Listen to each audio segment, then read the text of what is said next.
He shouldn't be alive, there was no way to reach him. That was the first thing that crossed my mind when I looked down and saw where he was. If you're listening to this, stay with me for a few minutes, because what I'm about to tell you isn't about strength or speed. It's about seeing options where none seem to exist. And it's about a man who, by every reasonable calculation, shouldn't have been alive. The call came in late afternoon. Elderly male, possibly trapped. The location description didn't make sense at first. Backyard, residential area. No fire, no collapse. Just stuck. Those are the calls that make you cautious. When things don't fit a familiar pattern, that's where trouble usually hides. When we arrived, I understood immediately why the dispatcher struggled to explain it. The house was old. Built decades ago, modified over time by different hands, none of them thinking about rescue access. Behind it, the ground dropped sharply into a narrow, overgrown ravine. Not deep enough to be a canyon, not shallow enough to be safe.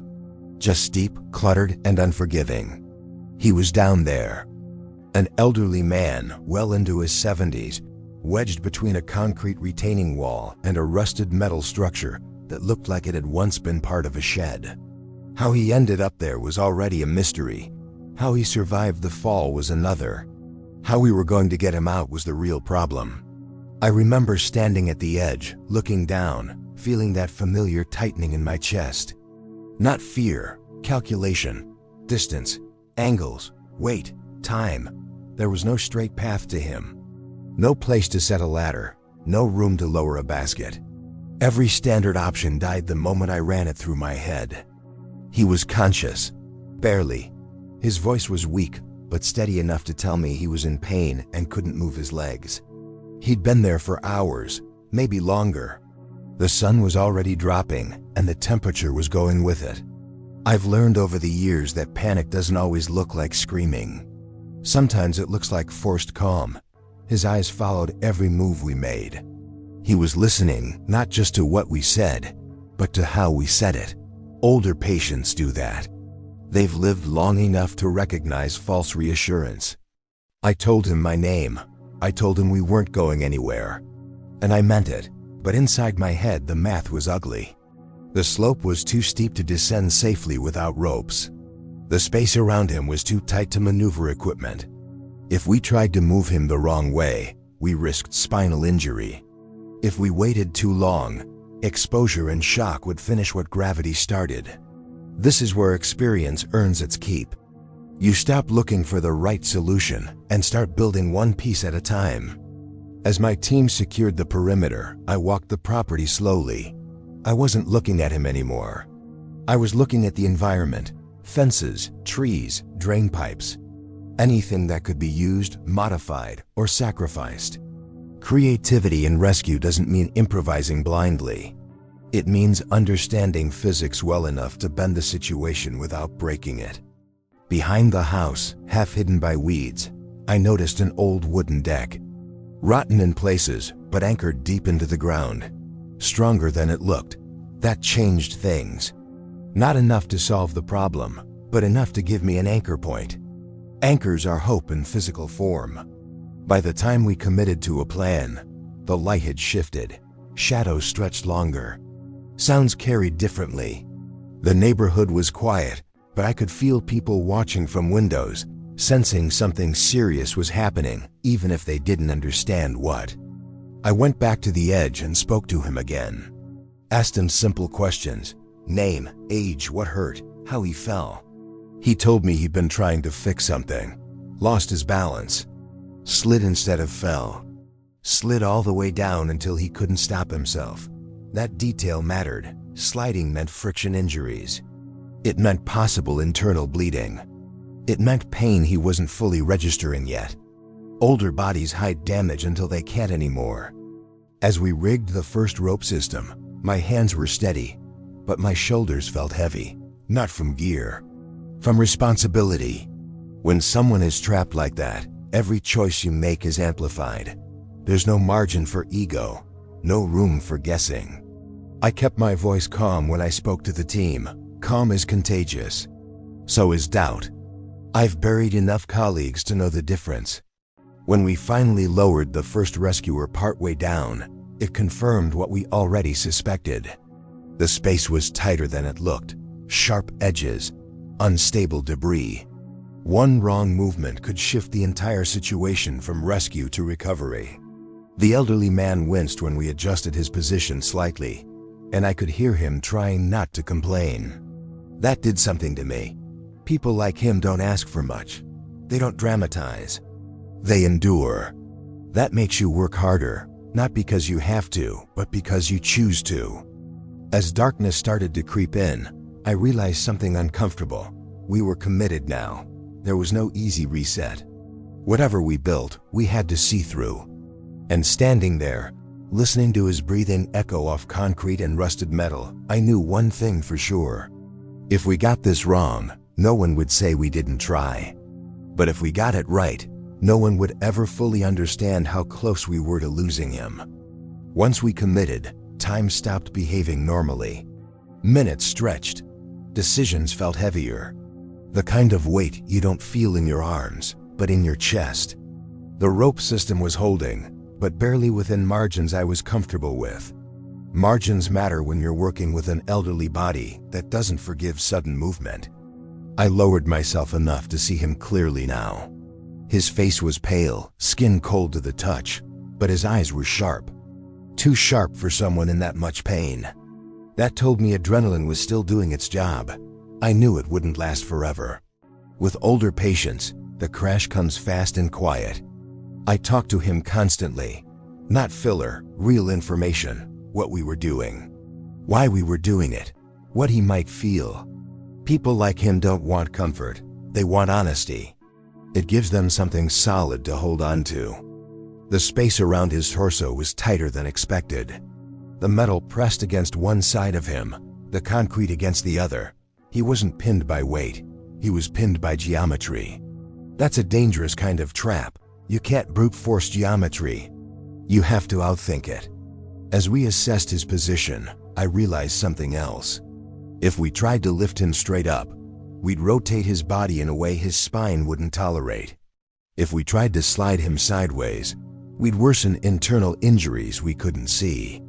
Every path forward had a price. That's when training kicked in, the kind that doesn't look impressive from the outside. Years ago, during a low attendance workshop, an instructor talked about unconventional patient packaging, not for ideal rescues, for impossible ones. At the time, most people half listened. I didn't. Moments like this are where those forgotten lessons resurface. We needed to change the shape of the space, not the patient. I signaled to the team above and asked for cutting tools. Slowly, carefully, rusted metal structure wasn't structural anymore. It was just an obstacle pretending to be important. Removing it meant risk, but leaving it meant certainty of failure. Every cut echoed through the ravine, metal vibrating. Dust falling. I watched his face closely with every sound. Fear spikes show up in the eyes before they show up anywhere else. I slowed the pace deliberately. Speed was not our ally. He asked me quietly if he was going to die down there. Not dramatically, not pleading, just asking. People don't ask that unless they've thought about it already. I told him no. Not because I was certain, but because I was committed. There's a difference. Commitment is something the patient can feel. As the metal gave way, inch by inch, the space around his ribcage opened slightly. Not much. Enough. Enough is all you ever really get in situations like this. The next challenge was his legs. One was bent awkwardly, likely fractured, the other numb. I could see swelling even in the low light. Moving him without support would turn a bad injury into a fatal one. We improvised a support cradle using what we had. Straps, padding, pieces of equipment never meant to work together. This is where creativity stops being clever and starts being disciplined. Every strap had a purpose. Every knot was checked twice. There's no room for good enough when gravity is involved. My hands were starting to cramp. Not from effort, but from tension. I forced myself to slow my breathing. Veterans don't rush calm. They manufacture it. As we stabilized him, I felt the temperature drop again. Night was fully in now. The air in the ravine felt damp, heavier than above ground. Cold seeps into bones faster when you can't move. I could feel him shivering through my gloves. We covered him as best we could, shielding exposed skin, blocking drafts where possible. Hypothermia doesn't announce itself. It just quietly steals coordination and consciousness. At one point, a strap slipped slightly. Not enough to fail, but enough to remind us how fragile the whole system was. My heart rate spiked instantly. Not panic, awareness. You learn to recognize that difference after enough close calls. We paused, rechecked everything, repositioned. That pause probably added 10 minutes to the rescue. It might have saved his life. When we finally began the slow lift, it was nothing like a clean vertical raise. It was a controlled rotation, guided by hands below and tension above, millimeter by millimeter. Any faster and we'd lose control. Any slower and his condition might deteriorate. He gritted his teeth. I could hear it. Pain like that has a sound.